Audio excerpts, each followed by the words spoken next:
माहिद सहज से पूछता है, क्या हुआ, हमें बताइए। आप अभी भी वही सोच रही है ना। वो कहती है कुछ नहीं, और वो बाहर देखने लगती है। माहिद उसे ही देख रहा होता है। फिर उतने में उनकी गाड़ी के पास एक औरत आती है जो झुमके बेच रही होती है। वो कहती है, साहब झुमके लीजिए ना। माहिद कहता है, नहीं शुक्रिया, हमें नहीं चाहिए। वो वापस बोलती है, वो कहता है, नहीं शुक्रिया। यहाँ पे शहर उदास है, इसलिए वो उसका चेहरा अपनी तरफ करता है और कहता है, बताइए आप उदास है ना, आप हमें नहीं बताएंगी। बताइए हम क्या कर सकते हैं जिसकी वजह से आप बेहतर महसूस कर सके। यहाँ पे वो औरत गड़ी गड़ी बोल रही होती है, लीजिए ना, आपकी बेगम की तरह हमारी छोटी बहन है, उसे भी झुमके बहुत पसंद है, इन्हें भी पसंद आएंगे, आप लीजिए ना। वहीं तो उस औरत को दोबारा शुक्रिया नहीं चाहिए ऐसे बोलता है। तभी यहाँ पे शहर कहती है, अगर आप हमें खुश करना ही चाहते हैं और हमें अच्छा महसूस करवाना चाहते हैं तो झुमके लीजिए। फिर माहिद वो झुमके देखता है, ये चाहिए, ये पसंद है। वो कुछ भी नहीं बोलती, वो बस देख रही होती है। उसके फेस पे कोई रिएक्शन ही नहीं होता।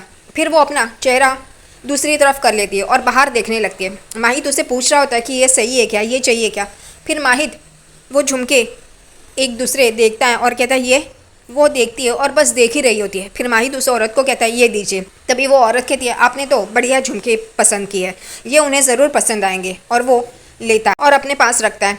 यहाँ पे दूसरी तरफ फूफी जान वो अंडा बाहर बगीचे के यहाँ पे लेके आती है और एक पेड़ के नीचे मिट्टी के यहाँ पे रख देती है, क्योंकि उनके शौहर ने कहा होता है कि ये दूर कहीं जाके रख दो। और इस बात का ख्याल रखिए कि कोई भी आपके इर्द गिर्द ना हो, आपके जान पहचान वाले वहाँ पे ना हो, आपके पुश्तैनी कोई भी इंसान जो आपको पहचानता हो, आपके ख़ानदान का हो, वो उस अंडे को ना देखे।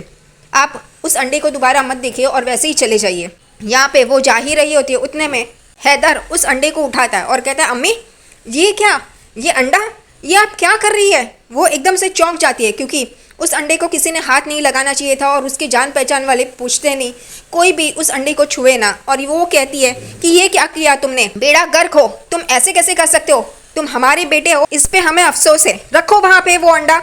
वो रखने ही जा रहा होता है, उतने में उसके हाथ से फिसल जाता है और वो अंडा टूट जाता है। ये अंडा टूटना भी नहीं चाहिए था, ऐसे फूफा जान कहते हैं। और वो देखती है और एकदम से बौखला उठती है।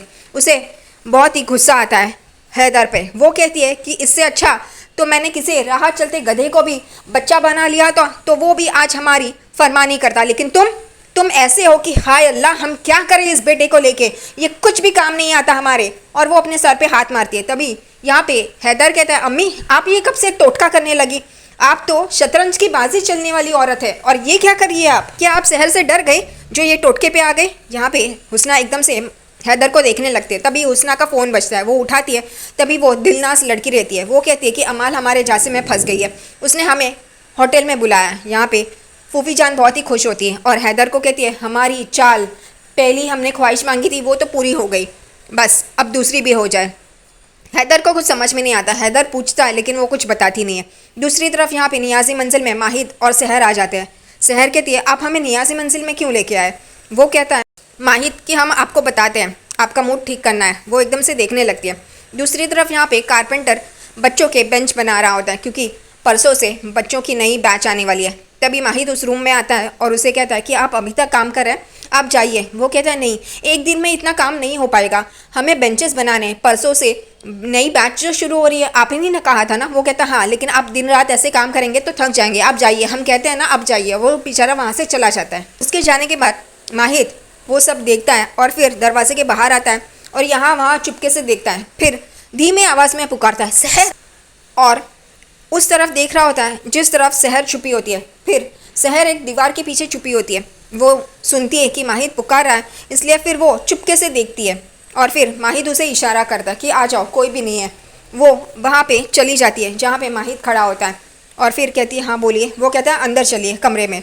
वो कमरे में चली जाती है। माहिद यहाँ वहाँ देखता है और कमरे का दरवाज़ा लगा लेता है। उतने में ये कारपेंटर जो जा चुका है ऐसा लगता है, वो वापस आता है और देखता है और कहता है, सहर बीबी यहाँ पे माहिद मियाँ के साथ, अब इसे क्यों इतनी फिक्र पड़ी है, वो कुछ भी करे ना।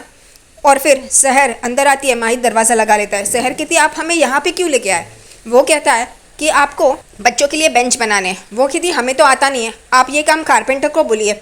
वो कहता है, नहीं, हमने ये सोचा कि आप अपने दुख से थोड़ी देर के लिए बाहर आ जाएंगी अगर आप कोई और काम करेंगी। थोड़ी देर के लिए वो दुख कम हो जाएगा। वो उसे देखने लगती है। वो कहती है हमें नहीं आता, हम कुछ गलत सलत कर देंगे और कारपेंटर का काम बढ़ जाएगा। यहाँ पे माहित कहता है हम है ना, हम आपको सिखा देंगे। और फिर वो सारा सामान तैयार करता है और उसे कहता है चलिए आइए। वो कहती है नहीं नहीं हम जा रहे हैं, हमें ये सब नहीं करना। माहित कहता है आप अपने जो आंसू छुपा रही है ना, आपको जो गम है ना, ये हल्का कर देगा, चलिए। वो कहती है नहीं नहीं हमसे नहीं हो पाएगा। और वो जाती है। तभी माहित उसका हाथ पकड़ लेता है और उसे रोक लेता है। वो कहता है हम आपको सिखाएंगे, हम आपको बताएंगे कैसे करना है, आप सीख जाएंगी। और फिर वो उसके करीब आती है और फिर माहित उसके हाथ में वो कटर देता है और फिर वो लाइन मारता है कि कहाँ पे कट करना है। उसका हाथ लेता है, उस पर रखता है और वो कट करना शुरू कर देते हैं। यहाँ पे माहित तो उसके करीब आने का मौका ही ढूंढता रहता है। उसका हाथ पकड़ता है, उसकी कमर में हाथ डालता है और उसको सिखा रहा होता है कि कैसे कट करना चाहिए लकड़ा। और फिर वो वैसे कर रही होती है, धूल भी उड़ रही होती है। यहाँ पे लकड़े की धूल उड़ रही होती है और माहित और सहर वो काम कर रहे होते हैं। सहर करते करते एकदम से माहित को देखने लगती है। माहित उसे कहता है हमें मत देखिए, वहाँ पे देखिए, वरना वो गलत हो जाएगा। उस लाइन के हिसाब से इस लकड़े को काटना है। फिर वो कर रही होती है और फिर माहित उसे देखता है। माहित उसे देख रहा होता है और वो शिद्दत से अपना काम कर रही होती है। वो मन लगा के अपना काम कर रही है, लेकिन फिर भी वो उदास है। फिर माहित उसका हाथ छोड़ देता है और अकेली सहर वो कर रही होती है। उतने में एक लकड़ा नीचे गिर जाता है क्योंकि वो कट चुका है और एकदम से सहर पीछे हो जाती है। माहित उसे पकड़ता है। फिर माहित साइड में आ जाता है और सहर अकेली कर रही होती है। और फिर माहित साइड में खड़ा रह के देख रहा होता है और फिर वो सहर का दुपट्टा पकड़ता है। सहर एकदम से माहित को देखने लगती है। फिर वो उसका दुपट्टा लेता है और दोनों एंड पकड़ता है और उसे बांधता है ताकि वो बीच में ना आए या फिर वो उसके बीच में आके कट ना जाए। इस वजह से वो उसका दुपट्टा बांध देता है और फिर सहर माहित को देखती है और फिर वो अपना काम करना शुरू कर देती है। बेचारी अकेली वो बेंच का काम कर रही है। उतने में सहर को वो सारी बातें वापस याद आ जाती है और उसकी आंखों में आंसू होते हैं।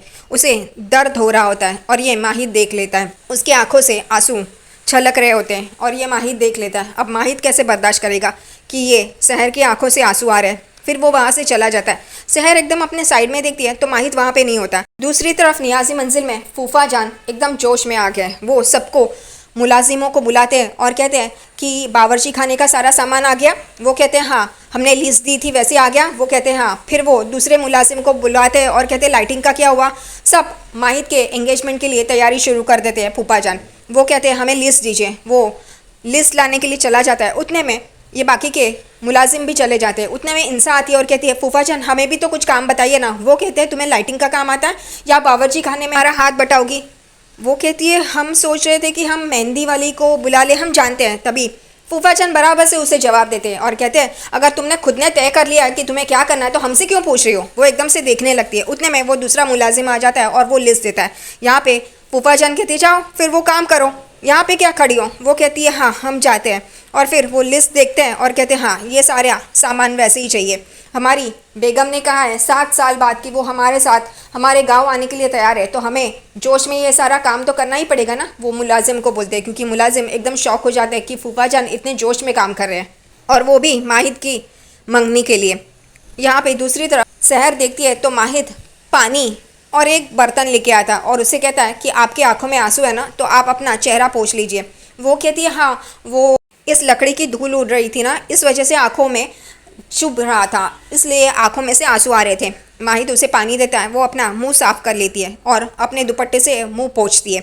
दूसरी तरफ यहाँ पे ये लड़की दिलनाज होटल कमरे में अमाल से मिलने के लिए आती है। वो कहती है अमाल आप कॉफ़ी पियेंगी, जूस पियेंगी। वो कहती है इसके लिए टाइम लगेगा, पानी ही दे दो। वो पानी देती है। तभी अमाल कहती है अभी हमारे पास इतने 1 लाख रुपए नहीं है। वो कहती है क्या, फिर हमारा टाइम क्यों वेस्ट किया, हमारा एक अपॉइंटमेंट था वो छोड़ के हम यहाँ पे आए। और वो उठती है। तभी अमाल कहती है हमें 1 वीक का टाइम दे दो, हम पैसों का अरेंजमेंट कर लेंगे। वो कहती है नहीं, हम 1 दिन का मौका दे सकते हैं, 24 आवर्स, उसमें आप देख लो। और वो जा रही होती है। उतने में वो वापस रुक जाती है और अमाल को कहती है हमें आपका काम अच्छा लगा है, इसलिए हम आपकी मदद करना चाहते हैं। अमाल भाग भाग के उसके पास आती है। तभी वो कहती है कि तुम्हारी बहन की मंगनी मुफ्ती साहब माहिद से हो रही है ना। वो कहती है हाँ, क्यों?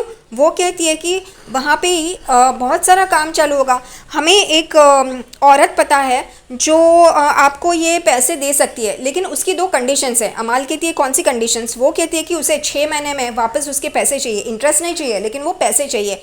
वो कहती है ठीक है। और दूसरी कंडीशन, वो कहती है दूसरी कंडीशन है कि मुफ्ती साहब से यानी कि माहिद साहब से रिकमेंडेशन लेटर आपको लाना होगा। वो कहती है क्या? वो कहती है हाँ। और यहाँ पे अमाल फंस गई इस झोल में, जहाँ पे दूसरी तरफ होटल में माहिद शहर को छोड़ने आता है। शहर रुक जाती है और कहती है हम हमारे कमरे तक जा सकते हैं, आपको आने की ज़रूरत नहीं है। माहिद एकदम से पीछे हो जाता है। वो कहता है कि नहीं, अमाल से मिलना है। वो कहती है क्या? आपको अमाल से मिलना है? वो एकदम डर जाता है, पीछे होता है। यहाँ पे शहर बोलती है आपको अमाल से क्या काम है? वो कहता है हमें कुछ और काम है। यहाँ पे शहर वापस उसके सामने आ जाती है, आगे आ जाती है। वैसे वैसे वो पीछे पीछे होता जाता है, इतना डरता है। यहाँ पे शहर कहती है आपको ऐसी क्या बात करनी है, हमें बताइए, हमें क्यों नहीं पता? वो कहता है आपको क्यों बताए? हमने जब करेले का जूस पिया है तब से हमारी बॉन्डिंग हो गई है, इस वजह से हमें कुछ अलग बात करनी है। यहाँ पे शहर कहती क्या? हमें बताइए आप ऐसी क्या बात करना चाहते हैं? वो कहता है क्यों बताएं हम आपको, और एकदम चौंक जाता है। वो पीछे पीछे होता है और शहर आगे आगे हो रही होती है। ये माहिद तो अपनी बेगम से बहुत ही डरता है भाई।